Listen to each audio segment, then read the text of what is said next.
علیکم ورحمۃ اللہ وبرکاتہ۔ امید کرتا ہوں کہ آپ سب حضرت بخیر و عافیت سے ہوں گے۔ چند دن قبل ہمارے رفیق محترم حضرت وسیم صاحب دامت برکاتہم العالیہ رکن انجمن صلاح حق جموں و کشمیر نے ایک بیان کیا ہے۔ انہوں نے اس بیان میں ایک خطبہ پڑھا ہے اور اس خطبے میں یہ پڑھا ہے کہ ولا ہدایت بعدہ۔ اس پہ ایک اہل علم صاحب نے اعتراض کیا ہے۔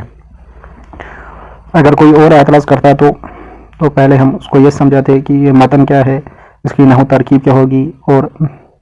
پھر اس کا ترجمہ سمجھاتے، لیکن جب اعتراض اہل علم صاحب نے کیا ہے تو میرے خیال سے ان کو یہ باتیں سمجھانے کی ضرورت نہیں ہے، وہ خوب سمجھتے ہوں گے،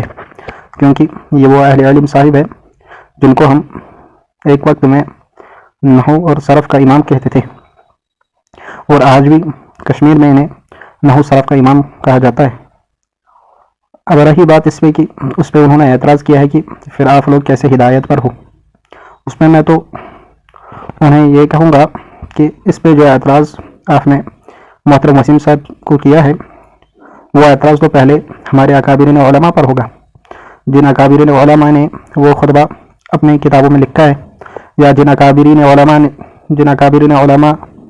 نے وہ خطبہ اپنے بیان میں بیان کیا ہے، پہلے تو ان پر اعتراض ہوگا، پھر تو محترم وسیم صاحب پر اعتراض ہوگا۔ لہذا اگر یہ صاحب چاہتے ہیں کہ ہم حوالہ پیش کریں کن کن کتابوں میں یہ خطبہ لکھا ہے اور کس کس اکابر نے یہ خطبہ پڑھا ہے، تو ہم انشاءاللہ انہیں یہ حوالے جات بھی پیش کر دیں گے۔ لیکن میرے خیال سے جو مجھے اس بات پر بات معلوم ہوئی، جہاں تک میری تحقیق ہوئی اس معاملے میں، وہاں تک تو معاملہ یہ معلوم ہوا کہ یہ ذاتی یہ ذاتی اختلاف ہے، یہ کوئی علمی اختلاف نہیں ہے،